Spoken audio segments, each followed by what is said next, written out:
What's going on, guys? We got a special thing that I want to talk about today. We got ourselves the Renegades Cup, and honestly, the Renegades Cup looks extremely cool. And let's go over what it's all about here. So, basically, Renegades Cup. They introduced this last week while I was way too busy to make a video, and also I wanted a little bit more detail from what I could find anyway, and I thought they were going to announce a little bit more this week, but they haven't, so I'm just going to do the video anyway. Basically, what it is, is it's monthly tournaments for amateur players and rival series players for $5,000 each. Now, the one thing I don't know is I think it's $5,000 per region each. It might be $5,000 total. It might be. I'm not positive of that. So, I'm going to say it's $5,000 each, but I'm not sure.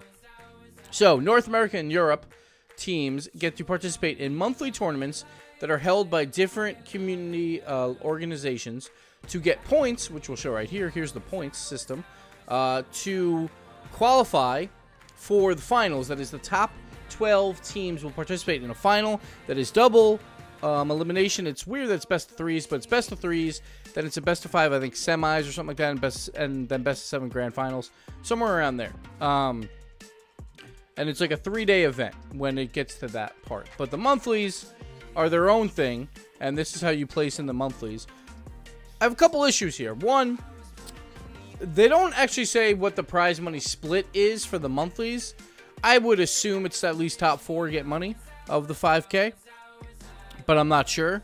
My other issue is for... Actually, let me bring up my notes while we're here. I have them somewhere here. Getting a little disorganized, but... is that if you come in first, as you can see here, the auto qualification spot, you're not allowed to participate in the other monthly tournaments. I am not a fan of this system.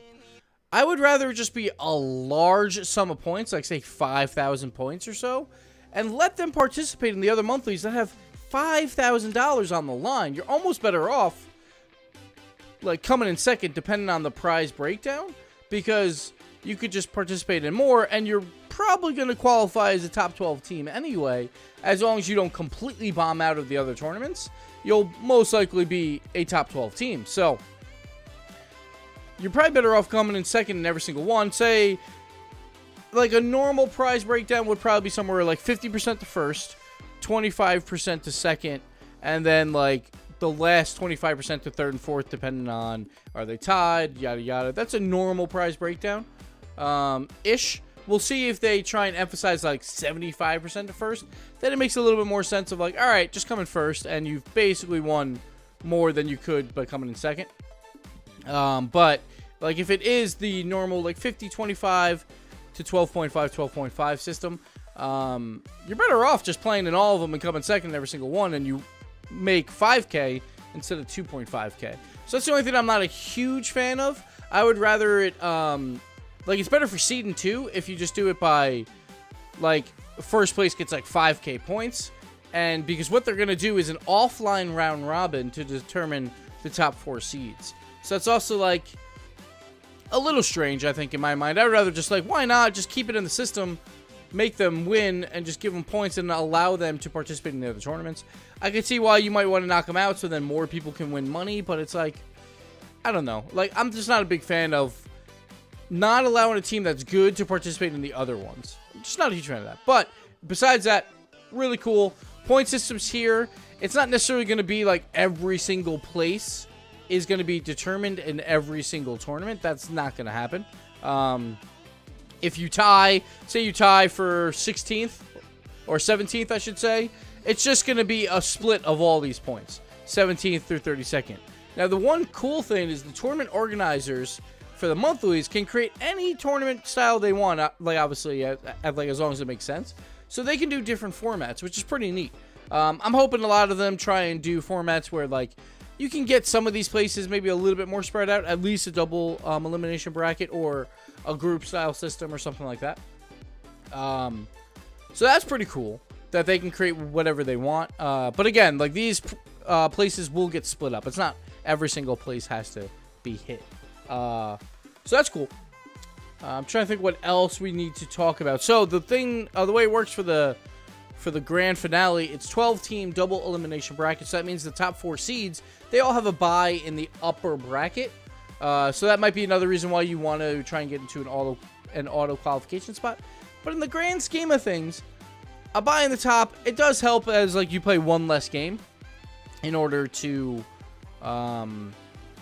move on to the finals. But once you lose, you're actually in the same exact spot as everyone else who has lost. Like, there is no buys down there. So if you were in 5th seed because you have the most points but didn't auto qualify, well, you're going to be playing the worst team available in this bracket. So the 12th seeded team, and then you'll face the worst auto qualified team. So honestly, it's not a bad place to be in either. You will have to play the top auto qualified team though eventually before the finals. So maybe that's why you'd want it. But still, that's the only thing that kind of throws me off on this whole thing.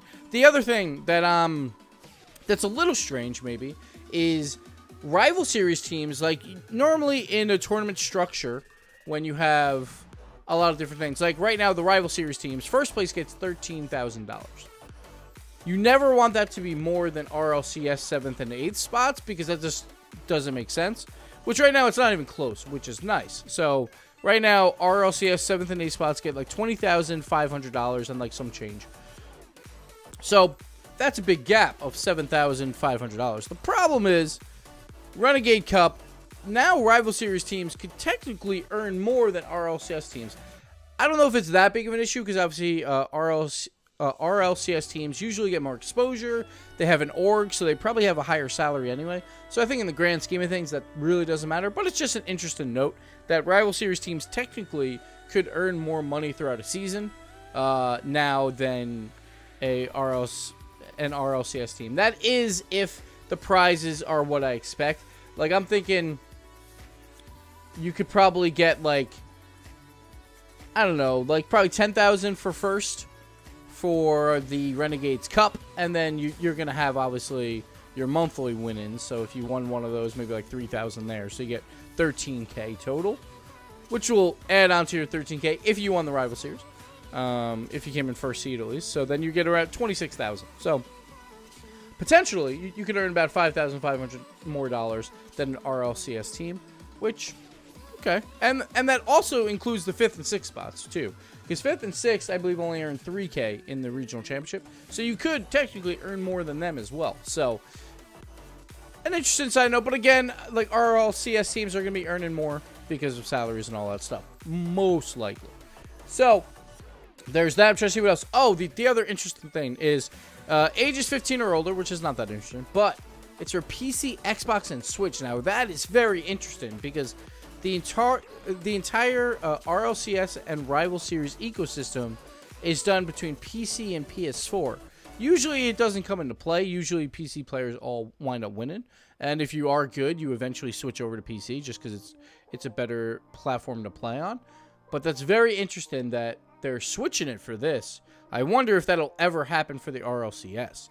That's something that's very interesting, where we've always been PC, PS4, but PS4 is the reason why there's no crossplay. So I think eventually, maybe they switch to Xbox and Switch. It probably depends how these go.